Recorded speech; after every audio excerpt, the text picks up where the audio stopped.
Hello friends, welcome to Swaraj family kitchen. నేను మీ స్వరాజ్ లక్ష్మి. ఇవాల్టి మన స్పెషల్ వీడియో వచ్చేసి very soft and sweety healthy recipe చూపించబోతున్నాను. అదే మన ఈ హార్ట్ షేప్ బిస్కెట్ అండి. ఇక్కడ నేను ఈ బిస్కెట్స్ని చాలా హెల్దీగా హైజెనిక్గా గోధుమ పిండితో ఎలా చేసుకోవాలో చూపించాను. ఈ బిస్కెట్స్ చాలా సాఫ్ట్గా క్రంచీగా నోట్లో వేసుకుంటే కరిగిపోతాయి. ఇంట్లో బిస్కెట్స్ చేయాలంటే పెద్ద పని అనిపిస్తుంది కదా, కానీ ఈ వీడియో చూశాక మీ ఒపీనియన్ పూర్తిగా మారిపోతుంది. మరి లేట్ చేయకుండా హెల్దీ అండ్ పర్ఫెక్ట్ ఈ గోధుమ పిండి బిస్కెట్స్ ఎలా చేసుకోవాలో చూసేద్దాం.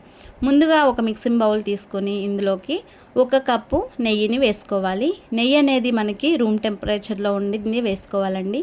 సేమ్ అదే కప్పుతో 1 కప్పు బెల్లం తీసుకోవాలన్నమాట. బెల్లాన్ని మనం మిక్సీ పట్టి ఈ విధంగా తీసుకోవాలి. మీరు ఈ బెల్లం ప్లేస్లో షుగర్నైనా యాడ్ చేసుకోవచ్చు. షుగర్ని పౌడర్ చేసి చక్కగా ఈ నేతిలో బాగా మనం విస్కర్ తోటి పూర్తిగా ఈ బెల్లం కరిగే వరకు కూడా మిక్స్ చేసుకోవాలి. సేమ్ అదే కప్పుతోనే మనం ఇక్కడ హెల్దీగా గోధుమ పిండితో చేస్తున్నామండి. 1.5 కప్పు గోధుమ పిండిని తీసుకోవాలి. సేమ్ అదే కప్పుతో 1 కప్పు శనగపిండిని తీసుకోండి. ఇలా వేసుకొని బాగా మిక్స్ చేసుకోవాలి. టోటల్లీ ఇక్కడ మనం 1.5 కప్పు గోధుమ పిండి, 1/2 కప్పు శనగపిండి వేసుకున్నాము. చాలా బాగుంటాయి. చేత్తో ఈ పిండిని చాలా సాఫ్ట్గా నేను వీడియోలో చూపిస్తున్నట్లు కలుపుకోవాలండి. ఇప్పుడు ఒక పిండి ముద్ద సైజు, ఒక లడ్డు సైజు అంత పిండిని తీసుకుని చేతి మీద అలా ప్రెస్ చేసుకుని మీ దగ్గర ఏ షేప్ కావాలంటే ఆ షేప్ మౌల్డ్తో ఈ విధంగా కట్ చేసుకోవచ్చు. నేను ఇక్కడ హార్ట్ షేప్ ఉన్న మౌల్డ్ని తీసుకుని చక్కగా ఈ విధంగా కట్ చేసుకున్నాను. చూసారు కదా హార్ట్ షేప్ ఎంత నీట్గా వచ్చిందో. ఇప్పుడు ఒక ప్లేట్లోకి అయితే 1 by 1 తీసేసుకోవాలి. జస్ట్ ఒక చిన్న ముద్దను తీసుకుని చేతి మీద ప్రెస్ చేసి ఈ మౌల్డ్తో కట్ చేసేసుకుంటే సరిపోతుంది. లేదు ఈ మౌల్డ్ మా దగ్గర అనుకుంటే కనుక చిన్న సైజు అలా చేసుకొని మనవి బాటిల్స్ మూత ఉంటుంది కదండి, ఆ మూతతో అయినా కట్ చేసుకోవచ్చు. సో చూసారు కదా అన్నీ కూడా నేను ఈ విధంగా అరేంజ్ చేసుకున్నాను. సో అదే షేప్తో నేను చిన్న సైజు హార్ట్ షేప్ ఉన్నవి బిస్కెట్స్ కూడా తయారు చేసుకున్నానండి. ఇంట్లో పిల్లలకి హెల్దీగా ఇలా తయారు చేసి ఇచ్చారంటే చాలా ఇష్టంగా తింటారు, చాలా బాగుంటాయి. ఇప్పుడు స్టవ్ ఆన్ చేసుకుని ఒక పెద్ద కడాయిలోకి స్టాండ్ పెట్టుకుని ఈ విధంగా మనం బిస్కెట్స్ని బేక్ చేసుకోవాలి. ఎలాంటి డీప్ ఫ్రై లేకుండా ఇలా ఒక్కసారి చేసుకున్నారంటే చాలా బాగుంటుంది. ఈ బిస్కెట్స్ బేక్ అవటానికి మినిమం 15 minutes పడుతుందండి. అంతే. జస్ట్ మనకి ఇలా కలర్ చేంజ్ అయిపోతుంది కదా, కలర్ చేంజ్ అయిపోయాక మనం తీసేసుకొని పక్కన పెట్టేయాలి. వెంటనే కదిలించకూడదు. అండ్ నేను మిగతావి కూడా చేశాను చూడండి.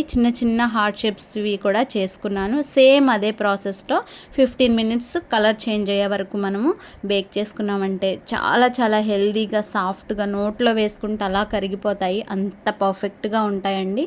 జస్ట్ మన ఇంట్లో 3 ingredients ఉంటే చాలు, చాలా హెల్దీగా హైజెనిక్గా ఈ బిస్కెట్స్ అనేవి తయారైపోతాయి.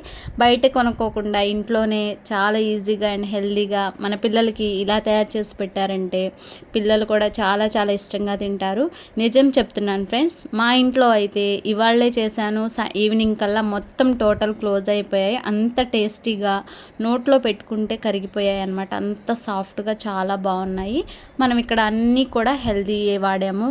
ఇక్కడ మనం బెల్లం యూస్ చేసాము అండ్ అలాగే నెయ్యి యూస్ చేసాము అండ్ హైజెనిక్గా గోధుమ పిండితో చేసాము కనుక చాలా టేస్టీగా ఉంది. చూడండి మీరే వీడియోలో బిస్కెట్స్ని నేను అలా తుంచానో లేదో లోపల కూడా మంచిగా బేక్ అయిపోయాయి, చాలా బాగున్నాయి.